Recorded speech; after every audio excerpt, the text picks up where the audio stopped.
Kaleidoscope, a weekly public affairs program brought to you in partnership with the Urban League of Greater Cleveland, Kaleidoscope Magazine, and News Channel 5. Good morning, everyone, and welcome to the broadcast today. The Cleveland Division of Recreation is gearing up for the summer months. Commissioner Kim Johnson and Manager of Recreation Tim Wells is here today, and they're going to explain what Cleveland can expect this summer. Then later on, Nellie Krumloff and Dr. Irene Kesters will talk about an organization established to help kids who've been diagnosed with cancer. And on the broadcast after that, the president of the Cleveland branch of the NAACP, James Hardiman, and the interim executive director, Arlene Anderson, will be here to talk about changes taking place with the NAACP in Cleveland. Good morning again. I'm Leon Bibb. This is Kaleidoscope, and so we begin. Beginning right now with Kim Johnson, Commissioner of the Cleveland Division of Recreation, and Tim Wells, who's a Manager of Recreation with the Cleveland Division of Recreation. Good to have you both with us. Thank you. Yeah. Well, Kim, let's begin with you. As the summer approaches, what does the Division of Recreation start thinking about, especially for the children?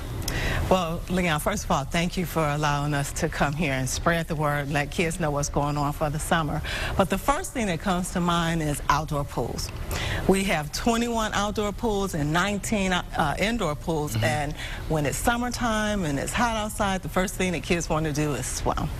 So we want to keep it going. Yes, we do. And on June 16th at noon, we will open up all of our pools for the summer. How many pools once again? 21 outdoor pools and 19 indoor pools. So we have a place for everyone. Everybody ought to be able to find a little piece of water. That's right. Okay. We also have Tim Wells, who's a Manager of Recreation. What's the Manager of Recreation do? Well, one of the things that I focus on is trying to get the kids ready for sports. You know, and obviously summer, Indians, it's baseball time. We offer baseball for kids from the ages of all the way from 4 up through 19, totally free. We also have girls fast pitch. We have co-ed softball. Again, all those programs are totally free. And right now, a lot of the kids that are playing their school ball are finishing up. They can play in the summer, and again, they can just register at all their local rec centers. Now, where is that? Would they go to the recreation centers in Cleveland to register to play ball? That's correct. Yeah. How long have you been doing this now? Well, I actually been with the city about 40 years now. You know, I was in this position for about 15 of those years. And the one thing that's really great about Cleveland, and I have to say this because Cleveland's got such a big heart. Yeah. We got so many great volunteers out there that are impacting our kids' lives, and they really have made a big difference in helping the kids. Well, thank you for what you do. Commissioner Kim Johnson, what do you have to keep in mind as you run the Cleveland Division of Recreation out of City Hall? What's uppermost in your mind? Well, uppermost in my mind is providing a place, a safe place for kids to come and recreate. And then once they get there, we want them to have fun. We want parents to feel free that when their kids come to any of our recreation centers or our pools or the 26 staff playgrounds that we'll have during the summer, that they can feel free that their kids are going to come, they're going to be safe, and they're going to have a good time. And you got playgrounds speckled around the city yes, in we different do. 26 schools. Playgrounds all across the city. They're located in our parks, in our city parks. I grew up in the Glenville area, and the playground across the street at Miles Standish Elementary School, now called Michael White Elementary School, it was where we hung out all day long from noon until 9 o'clock at night, supervised and all that kind of thing. Exactly. What do you see on the horizon for you and certainly the sports operation, Tim? Well, I think that the great thing about the sports that we provide for the kids, other than the fact that it's free, is the thing is we're trying to impact lives here. You know, and we have a lot of support through Cleveland Indian Charities, the Cleveland Baseball Federation, because we try to offer some life skill lessons as well. And we tell our coaches, you know, you're a teacher, but you're not only a teacher of the sport, you're a teacher of life. And the thing that makes me feel good is once we roll into the next sport, we see the development. And a lot of these kids that grow up, Leon, they come back and they volunteer and they give back to the younger kids. Let me put a phone number on the screen where you can get more information on everything we were talking about. You can 664-2561. That's in the 216 area code, and you can get more information on everything we've been talking about. What's the philosophy of the of City Hall regarding recreation, especially as it looks at the young kids of Cleveland? Well, Mayor Jackson believes in recreation. He grew up, our director, Michael Cox, is a product of recreation. And so they know how much of an impact that it has on young people's lives. Because what we have in our rec centers and the different facilities that we have is we have people who serve as role models. And these children are coming in every day and they have an opportunity to impact the lives of children. So we want people, we want young people particularly, rather than being left to their own devices, to have a place where they can go and participate in good, fun activities and be around good role models that are going to impact their lives in a different kind of way. This is with supervision, City Hall-oriented supervision, people who are trained to handle all these kinds of things. Absolutely. So the kids are just not thrown out there with a baseball or a softball. They're out there and they've got some leadership along the way, right, Tim? Absolutely. Absolutely. It's so critical today that I kind of look at it this way, and especially at my age, I say, hey, they're going to run the show here pretty soon, so we better get them ready and help them, because they're going to be handling everything. We thank you for your 40 years of all that you have done regarding recreation here in the city of Cleveland, and we thank you. You haven't done 40 years yet, but not 40. But we thank you for what you do as well. Ladies and gentlemen, Kim Johnson, who's Commissioner of the Cleveland Division of Recreation, and Tim Wells, who's a Manager of Recreation with the Cleveland Division of Recreation. Thank you so much for being on the broadcast. And we'll keep the kids having fun, but in a safe way and a supervised way. That's correct. All summer long. That's right. That's what it's about. Thanks so much.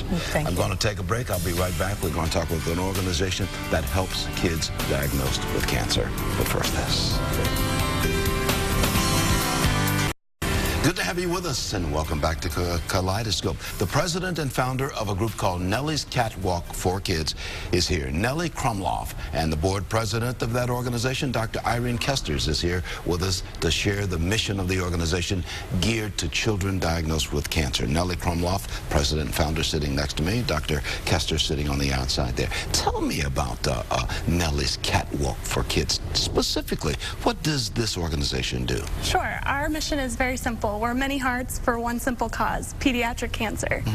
And with that, we help the needs of pediatric cancer families all throughout their journey. So from the minute a child is diagnosed to the very end and beyond that, we are there to help them 365 days a year with financial and emotional needs. So anything from putting gas in their tank to food on their table and smiles on their faces. You help the kids, you help the families as well. Absolutely. Yeah. And you founded this. I did when I was 16 years old, believe it or not. That's only a handful of years ago, 4 or 5 years ago? Yeah. Okay, all right. My grandma was diagnosed with cancer when I was 7. Prior to that, we were the best of friends. Yeah. We did everything together, and what I looked up to her the most is she was the most fashionable lady I've ever known, always dressed to the nines, even when we were going to the grocery store. So I would always put on mini fashion shows for her in her living room. We're going to come back to that in just a moment. Doctor, we want to bring in Dr. Irene Kesters, who's the board president. Your involvement in this, you're a pediatrician. What got you involved in this? Pediatric cancer has been near and dear to my heart since I was a little girl. When I went through my residency training in Columbus, I lost several patients to cancer and always wanted to do something to help. I went to one fashion show about 3 years ago and saw what Nellie was doing for these families and wanted to be more involved. Yeah, I'm going to get a shot of this picture here because you made a reference to your your grandmother, right? And this is you and your grandmother, right? And she was one of your inspirations. Absolutely. Yeah, for you to establish Nellie's Catwalk for Kids. It's beautiful. And we're going to put some more pictures up in just a moment. But I want to go back to Dr. Kesters. What's the most common form of childhood cancers? Most common forms are the leukemias, lymphomas, and brain tumors. The one thing that strikes me about pediatric cancer, because I see a lot of things in my daily practice, the one thing that strikes me about pediatric cancer is that it can really hit quite suddenly, and it's devastating to families. Kids can go straight from the soccer field to the web of cancer and cancer treatments overnight. Yeah.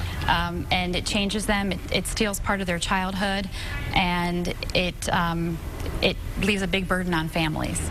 Nellie Kromloff, you started this organization in Columbus, and now you have expanded, and you're headquartered in Columbus right now. We are. Yeah, and you started this organization, and now you've come to Cleveland. And tell me how that is going, and as we look at some of the pictures that you brought along with Absolutely. you. We've been established in Columbus for 6 years now, and the main reason of going national and to Cleveland is because there's a huge need for not only awareness for pediatric cancer, but these families are faced with financial burdens that there's lots of needs out there for them, and so there's a lack of resources. So being here in Cleveland, we want the community just to open up their arms and really see the need for these families. And so we have 2 volunteer branch managers here in Cleveland that we already are establishing a fashion show for 2013, and we are partnering with local hospitals and Rainbow Babies and Ronald McDonald House to really see what needs are out there for these families. Dr. Kester, how do these fashion shows work? What happens at the fashion shows?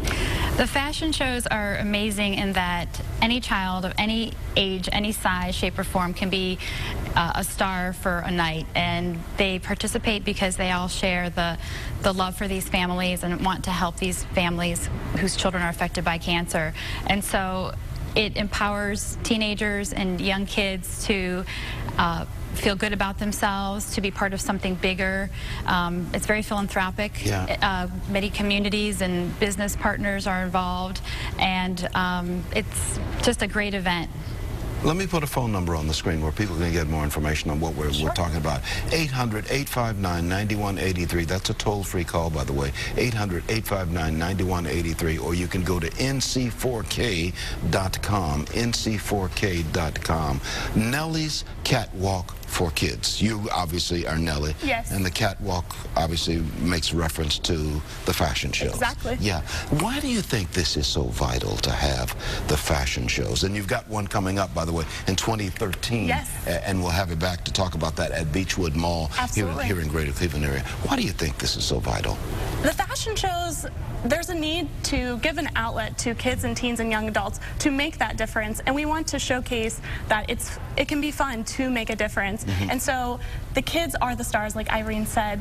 They get their hair and makeup done, they get to keep their outfit, and it's just a great way. Our fashion show in Columbus has over 3,500 people come out to it, and it's a great outlet to share our awareness and what we're doing and to really build this platform for childhood cancer that is so well deserved. Helps the families as well with us. This is really supporting the families as well, right, Doctor? Right. It's alleviating the emotional, physical burden that they have. Families accrue a lot of distress and devastation during this time. Childhood cancer is under-recognized. There's just as many forms of childhood cancer as there are in adult cancer, and adult cancers all receive different, various and specific recognition, and childhood cancer as a whole does not receive enough recognition or funding, and the funding that is received is mainly for research. But what Nellie's Catwalk for Kids does is use that money to help alleviate more of their immediate needs during the time of suffering. I will say welcome to Cleveland. Glad to have Nellie's Catwalk for Kids in this city as well. Thank you. We'll put that phone number up once again, 800-859-9183, or go to the website nc4k.com. You can get more information on everything we're talking about. Thank you so much, Nellie Kromloff.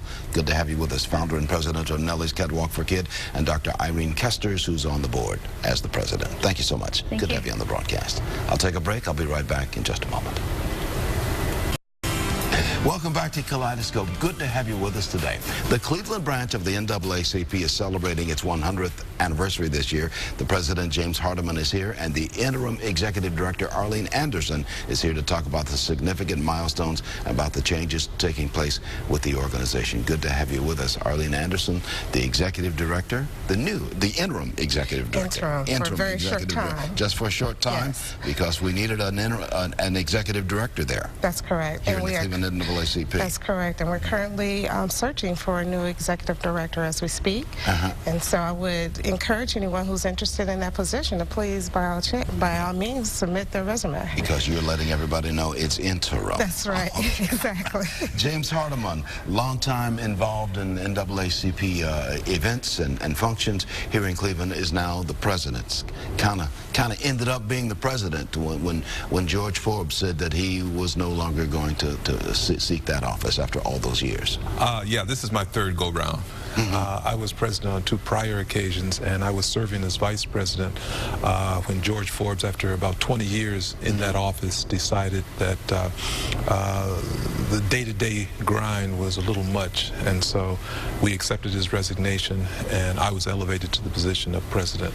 But you've been out there for a long time, dealing with these issues. An awfully long time, starting back in the 60s up until today. Yeah, you were part of the Cleveland school desegregation case of the 1970s? I filed the Cleveland school desegregation case in 1973, and even before that, I filed a case against the city of Cleveland for their failure to hire and retain African Americans in safety forces. So, yeah, I have a little bit of a history. So Arlene Anderson, as the interim executive director, when you have stepped away from your regular job for this position, I guess you're still holding on to your other job. I am. Yeah, which is? Which is president and CEO of Minority Business Solutions. And so what we do for the NAACP is volunteer. And so I do this on my part-time. You have on your right shoulder right there a man who's got 40 years in this business with the NAACP. I would imagine you lean quite heavily on him, or you lean on his shoulder for his experience and his expertise. I do. Yeah. I do every day. I look to our leadership to help guide us through our transition, and I know that it's a smooth transition, and we just look forward to continuing to build the NAACP. What is your vision for the future with the NAACP? You know, my immediate vision really is to increase our membership. We are working closely with a lot of young professionals and just, you know, activists, community activists, to get our membership up and get people involved in the NAACP. We're very fortunate because our Cleveland branch is only one of 5 branches in the country that actually has an NAACP office with staff, with an executive director. And so we would like to make sure that we continue that momentum. NAACP in Cleveland, located right there on Stokes Boulevard. That's correct. On the east side of Cleveland. Your significant accomplishments, there have been so many over the years. What stands out in your mind, James Hardiman? Well, I guess the big thing is I'm still standing after all these years. Obviously, developing a plan by which the safety forces in the city of Cleveland could be integrated, the school desegregation effort, and just being a part of the NAACP and giving back to the community. I can remember a long time ago when I graduated from college, we were in the midst of a civil rights revolution. Since that time, we've made a lot of progress, and the more progress we made, the more I realized that we've still got a long way to go. About 100 years the NAACP has been located here. Unfortunately, I was not around all those 100 years. No, I'm not saying you were here, but the organization's been here, right? Actually, the national NAACP has been in existence since 1908, so that's 104 years. Yeah. The Cleveland branch has been in existence since 1912, so this year we celebrate our 100th anniversary. How do you plan to commemorate that 100th anniversary? Well, we have our Freedom Fund dinner that's coming up on Saturday, September 8th at the Cleveland Renaissance Hotel, and so we're really looking forward to that. We will highlight and reward a lot of people who have worked hard in this struggle over the years. We'd like to highlight them this year. Always a big event. I am often in the audience. They're always a big event. Where do you see the organization going in the next 100 years? There is still need for the NAACP. There's a great need for the NAACP, and you know, we will continue to do the basic things that we've always done. That's voter registration and to help with discrimination. Those things don't change; those are ongoing. But we will look into doing some other programming as we move forward. Okay. Still continuing to fight the battles, right, James Hardiman? Fighting the good fight. Yeah, fighting the good fight, as you have said for many years, and it's good to have you on the broadcast. Good to see you. This man really is a slice of history here, because you were very much involved with the desegregation of Cleveland schools, filing that paperwork many years ago. Thanks for being on the broadcast. Let me put a phone number on the screen if those are looking for information to join the NAACP. 231-6260 in the 216 area code, or you can go to clevelandnaacp.org and find out more information about the wonderful organization, the Cleveland branch of the NAACP. Good to have you with us, Arlene Anderson, the interim executive director, and James Hardiman, the new president of the NAACP. Third time around, though. Third go round. Good to have you with us. I'm going to take a break in just a moment. We'll come back with Dorothea Santiago of the Urban League of Greater Cleveland after this. One of our partners on this broadcast is the Urban League of Greater Cleveland, and with us today is Dorothea Santiago, who's Director of Employment Services for the Urban League of Greater Cleveland. Hey, Dorothea. Good morning, Leon. How are you today? I'm okay, hanging in there, doing well. Good. Just wanted to provide the voters today with a little bit of, not only voters, but like to provide everyone today with voting information regarding our upcoming election in November 6th. Yeah. As you know, the Urban League of Greater Cleveland, we have partnered with the Cuyahoga County Board of Elections to help inform, educate, and also register individuals in our community for the upcoming election. Starting early September, all voters will receive automatically a vote by mail application automatically. That will be in early September. However, you don't have to wait until September. You can go now online to the county's website and download that application. You can download this one right here, which I'm holding up. Right. We're going to get this in the mail anyway. Yes. And if you're registered to vote. Yes, and you can also call the number and they'll mail you out one. And that will be right now. You can do that. And October 2nd is when the Board of Elections will begin mailing the actual ballots to everyone that's requested one. That's October 2nd. Also, October 2nd begins early voting. Anyone who wants to beat the rush, they can go in person starting October 2nd at the Board of Elections, and that's Monday through Friday, 8:30 to 4:30. And we're talking about Cuyahoga County right now. That's Cuyahoga County. Everything is about Cuyahoga County right now. Yes, There's a phone number we got on the screen. This is to the Board of Elections, 216-443-3298, or you can go to the website, which is boe.cuyahogacounty.us. You can get more information on everything that we're talking about. And I'd also like to add quickly that it's not too late to register to vote. You can download a voter registration application online. You can go in person. The Urban League of Greater Cleveland, we have them available as well. The deadline to register, October 9th. We've got it all in. October 9th is the deadline. Thank you. Right. Gotta go. Bye-bye.